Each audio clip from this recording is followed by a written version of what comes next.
Dice el pasaje entonces, 1 Samuel 22,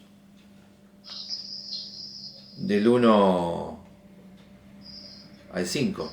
Es muy cortita la historia, pero bueno, nos dice algo muy significativo acerca de David y su experiencia con el Señor. David se fue de allí y se dirigió a la cueva de Adulam. Cuando sus hermanos y toda la familia de su padre lo supieron, fueron a verlo.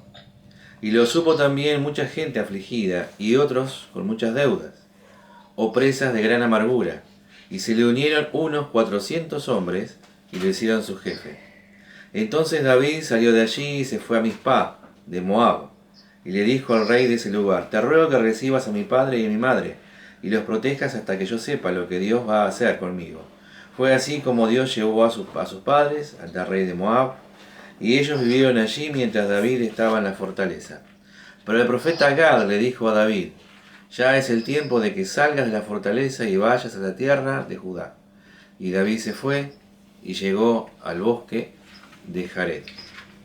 Cuando uno continúa leyendo esta historia hasta el final del libro, ve que David tiene que aprender a luchar con diferentes emociones y actitudes en él, a trabajar con el miedo. Hoy leíamos el salmo que escribió en la cueva, el salmo 142 y 143, y él habla específicamente del miedo que él siente, del miedo a morir.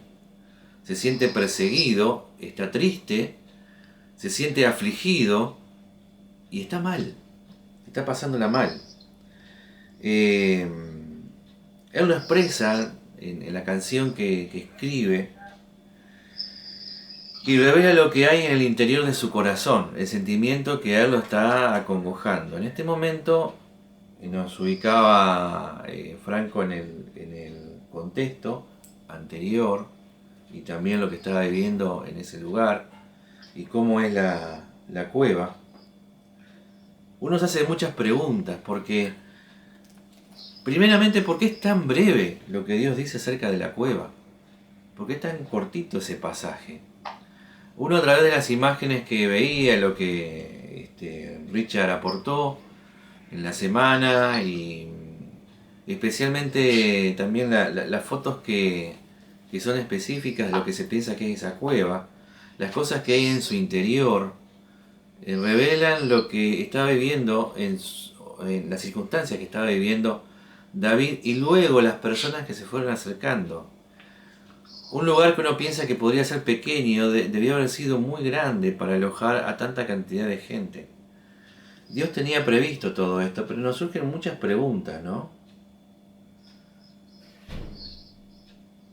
Miren lo que dice al final del versículo 3, cuando él le pide al rey de Moab que tenga su familia, hasta que sepa lo que Dios hará de mí. ¿Qué estaba atravesando en ese momento David? ¿Qué nos dice de Dios esto? Todo este pasaje y la circunstancia. Tiene mucho contenido. Primeramente, uno tiene que imaginarse qué es lo que pasaría si yo estuviera en lugar de David. ¿Cómo me sentiría? Estoy perseguido para que me maten, ¿no? O sea, porque alguien me quiere matar, mejor dicho. Estoy deprimido, estoy angustiado, estoy sintiéndome solo, abandonado. Me da gracia lo que dice la versión la nueva traducción viviente, en el salmo que yo les publiqué en el grupo, en el salmo 142.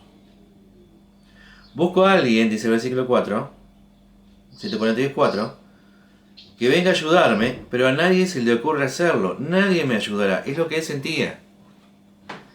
A nadie le importa un bledo lo que me pasa. Me da gracia ese término. A nadie le importa un bledo. ¿Eh? Más solo que el uno. ¿Cómo? Más solo que el uno. Sí, más solo que el uno, ahí está. Más solo que el uno. Así se sentía él. Ahora, imagínense de quién se quisieron rodear en medio de una circunstancia como la que está viviendo. Uno se siente mal y dice, pero, qué problema, podría morir en cualquier momento, y tengo uno al lado que me dice, sí, podés morir en cualquier momento.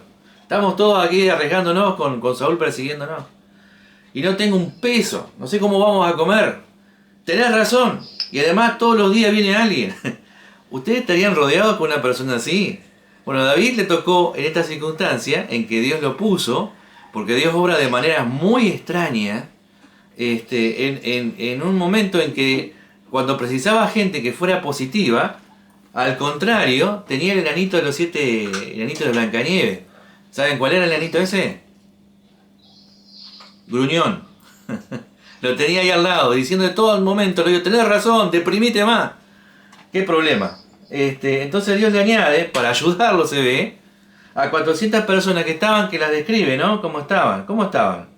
Estaban afligidas, estaban con deudas, estaban amargados, estaban inconformes. Y Dios los rodea de estas personas. Sin embargo, uno puede ver que el Señor obró algo muy importante en ellos, porque en el capítulo siguiente se nos menciona algo. ¿Lo recuerdan? Una hazaña. Está en la cueva de Adulam y dice, cómo quisiera tomar agua del pozo que está en Jerusalén, en la fortaleza.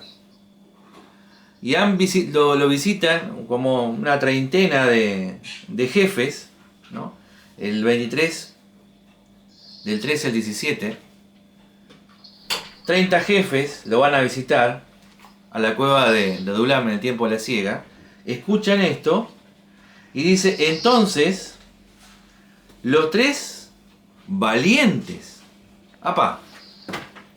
los que estaban en la cueva de Adulam, los que pasan por ese periodo junto con David, la palabra de Dios los describe como valientes. Hubo un cambio muy significativo en su carácter, en la actitud que tienen, en cómo enfrentan la vida después de pasar por ese lugar. Valientes, dice. Y son realmente valientes porque dice que atraviesan el campamento filisteo, la guarnición filistea, se animan a hacerlo 3 nada más, y les llevan agua a David, que no se anima a tomarla, y la ofrenda al Señor. Y al final dice, los 3 valientes hicieron esto. Entonces uno se pregunta muchas cosas porque, ¿qué pasó en la cueva? ¿Cuáles fueron las experiencias que llevaron a que tuvieran todos un cambio tan grande? ¿Cómo fue la preparación que tuvieron? ¿Qué es lo que puede pasar que hombres que creen que no valen nada, que no pueden hacer nada, que están amargados, angustiados y tristes, de repente se transforman en personas valientes, valerosas, ¿no? Y ahí encontramos, en esta cueva, en este pasaje, en el pasaje más oscuro de la vida de David. Y podemos hacernos algunas preguntas también, ¿no? ¿Cuáles son los problemas que nos llevan a nosotros a vivir en una cueva de Adulam? ¿Cómo enfrentamos la cueva de Adulam? ¿Y qué aprendemos de la cueva? ¿Cuáles, cómo y qué? ¿Y qué nos lleva a la cueva de Adulam? ¿Qué puede ser que nos haga pasar por una experiencia similar? Bueno, en primer lugar, ¿por qué estaba allí? Franco nos contó un poco. ¿Por qué estaba allí David? Porque él había conseguido trabajo. Y en el trabajo él había sido traicionado. Hay algo que me resultó muy interesante, que no lo había pensado. No sé la información de dónde las trae Ever, pero él nos comparte que probablemente, y me animo a decirlo porque él lo escribió, David fuera un hijo ilegítimo, porque dice la palabra que, o sea, él mismo, David escribe, que en pecado fue concebido. ¿Y qué podemos entender como que fue concebido en pecado? ¿Qué sucedió en el contexto de su concepción y de su nacimiento? ¿Qué hubo? ¿Qué problema hubo? ¿Por qué fue que su padre Isaí, cuando específicamente el profeta le pide que llame a sus hijos, a él no los llama? ¿Qué tuvo que padecer David? Bueno, no lo sabemos, ¿no? Deja ahí Ever una una interrogante, un misterio, y bueno, sí, realmente queda allí. El Señor no se explaya en ese sentido. Pero algo pasó, que dijo, en pecado fui concebido. Hubo un rechazo quizás de parte de su padre, de su familia. Quizás no, lo hubo, porque se olvidaron de él. Fue una cosa que tuvo que padecer. Fue traicionado. Así que, ¿qué sentimiento provoca esto, no? Cuando uno parte de la vida o parte del capítulo 22, y luego se lee el resto de los capítulos del libro, de este primer libro de Primera Samuel, encontramos que sobrevuela mucho el tema de la venganza y el perdón, de la justicia y de la injusticia, y que a través de diferentes experiencias se va tejiendo la vida de David y lo va aprendiendo. Y cuando parece que lo aprendió, lo tiene que aprender de nuevo, lo tiene que ver mejor. Pero además de esto, lo tiene que transmitir a su gente, al pueblo que Dios ha añadido a esta cueva. Y uno puede ver como cuando parecía que lo había aprendido y perdona la vida de Saúl, por ejemplo, no lo mata e impide que lo maten, el marido de Abigail hace algo mucho menor y arma a sus hombres y lo va a matar. Y cuando con toda sabiduría Abigail se da cuenta, lo intercepta, le dice que no haga eso, que no manche su reino, porque él va a ser rey. Y aquí hay un pensamiento muy importante que lo debía haber sostenido a David. Repasemos el Salmo 142 y 143. Analicemos los pedidos que David le hace, que lo oriente, que lo responda, que le muestre. Y había algo que él tenía que entender. Dios tenía un propósito para su vida. Él iba a ser rey. O sea que Saúl no lo iba a matar, aunque pareciera, aunque tuviera todo en su contra, él debía confiar en Dios.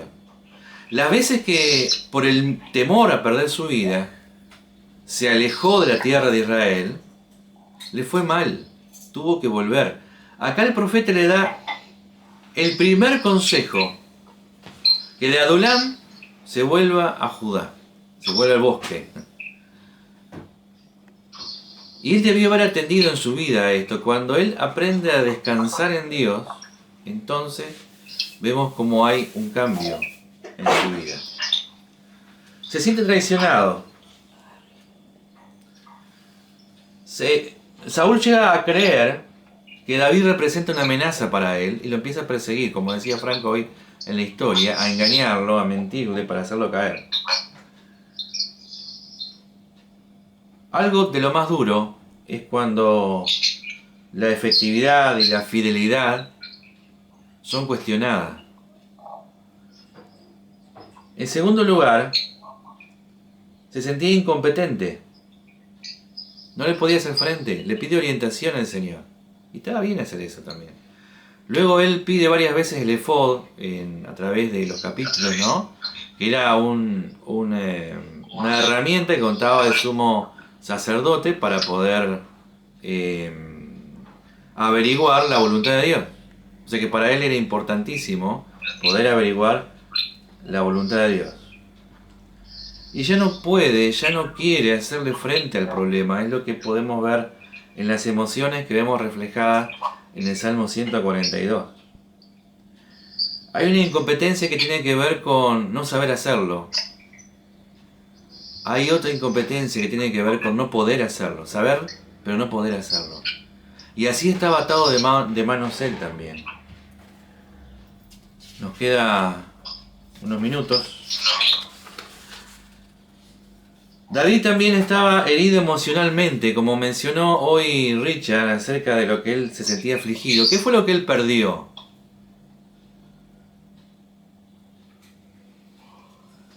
La Biblia dice, un poco antes, en el capítulo 20, en el versículo 41, y David lloró más, lloró la pérdida de su mejor amigo. Lo mejor que tenía en el trabajo que estaba realizando era la amistad, la relación que él tenía con Jonatán.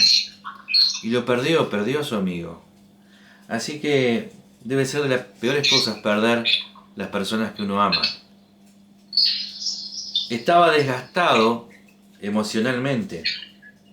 En el capítulo 21 vemos que en ese desgaste, escapándose, el sacerdote Abiatar, que lo amaba, y era una buena persona, un hombre justo y bueno, le pregunta cómo estaba. Y es como hacemos nosotros, ¿vieron? Nos preguntan cómo estamos, ¿qué sentiste en la cueva? Y nadie ha dicho cómo se siente en la cueva. Y David le dice, bien, va todo bien. ¿Y qué le costó esa mentira que no era que estaba bien? Estaba siendo perseguido. No lo hizo por maldad, porque él después se arrepiente y reconoce, y esto hace que es una persona que es imperfecta, pero con un corazón conforme al corazón de Dios. Pero por esta mentira, el sacerdote no se enteró de cómo se sentía, no se abrió de cómo estaba, y le costó la vida a él y a 85 sacerdotes. La matanza de los sacerdotes en su ciudad fue a consecuencia de que realmente Abiatar no sabía qué pasaba, cómo se sentía David. Estaba desgastado espiritualmente. Es bueno, no es fácil, pero es bueno, es sano mostrar mi lado humano, decir qué me pasa, porque cuando yo digo qué me pasa, consigo ayuda. Si yo me encierro y no lo hago, no tengo ayuda. En quinto lugar, toma decisiones en la carne. Si Dios lo iba a proteger a él, que lo iba a proteger a él, ¿por qué no iba a proteger a sus padres? La familia estaba con él y era importante. Pero él toma la decisión en el versículo 3 de ir a Aquis, rey de Gat.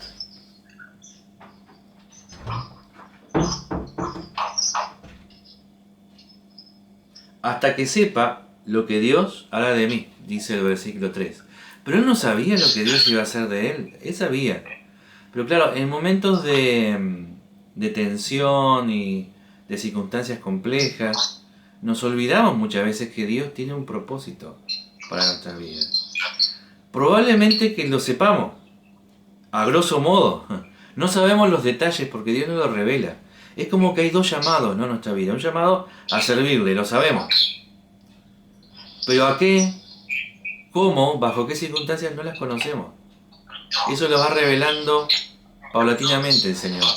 Pero toda vida tiene un propósito. Yo voy a publicar un pequeño videíto después de la reunión para que lo podamos analizar. Es un dibujito animado, breve, hablando del propósito de nuestra vida, que Dios tiene para nuestra vida. Hay uno fundamental, que es el que vamos a tener que dar cuenta al Señor, y es el tema de, si estamos compartiendo el Evangelio, ¿cuánto lo estoy haciendo?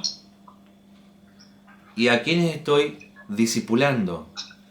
No es tarea de un pastor solamente, de un misionero solamente, de alguien encomendado a determinada tarea en la obra solamente, la de cumplir con esta tarea. Es de toda la iglesia, es de todo aquel que tiene a Cristo en su corazón.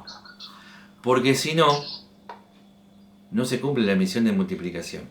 Vean el videíto, lo conversamos después el martes, y analícenlo en todos sus detalles. No les voy a revelar lo que dice. Mírenlo, que está muy bueno. Bueno, entonces él comete por este desgaste que tiene. Me está llamando Dumas. Quizás alguien que le avise que estamos terminando la reunión. Bueno. Así que él se había olvidado de esto. Ahora, ¿cómo nos enfrentamos a la cueva de Adulam? Y aquí volvemos nuevamente. Vieron que está muy ligado del Salmo 142, lo que él siente, como leímos hoy, lo que está experimentando con la situación que atraviesa. Y uno ve que uno solamente encuentra pronombres personales. Eh, ¿Podrías explicarnos, Sergio, ya que está, qué es un pronombre?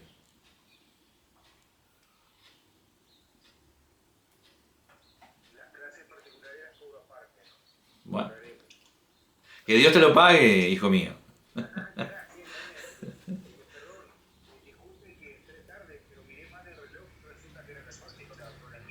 Es la edad.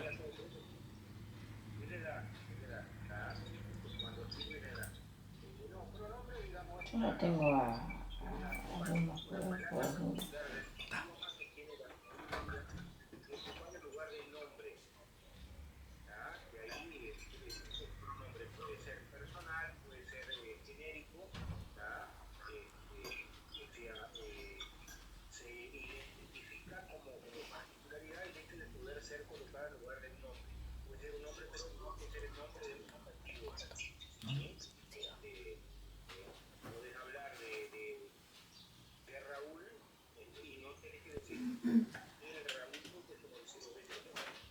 Bien,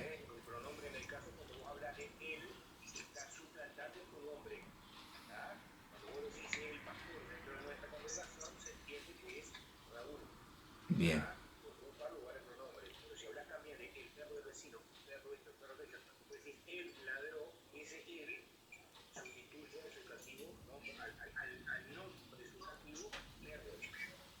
Bien, bien. Muchas gracias. Fíjense que él, en el Salmo 142, tiene muchos pronombres personales acerca de Dios, ¿no? Dice, tú me conoces, tú sabes mi camino, tú ves a mis enemigos. Mira que ellos quizás pensaron que vos te bonitaba hoy. Tú me conoces, tú sabes mi camino y tú ves a mis enemigos. Así que David nombra varias veces al Señor y es como que lo está reconociendo al Señor. Y es importante el tema de conocer tanto a Dios en esta prueba como a mí mismo. Pedirle ayuda al Señor para que me oriente y para que lo que Él ve en mí, en lo profundo de mi corazón, también me sea revelado. Y el Señor apela a su favor. Perdón, David apela a su favor. Ah, bueno. Vamos a seguir con Arrieta. No. Vamos a culminar por acá. Y si ustedes quieren, vamos a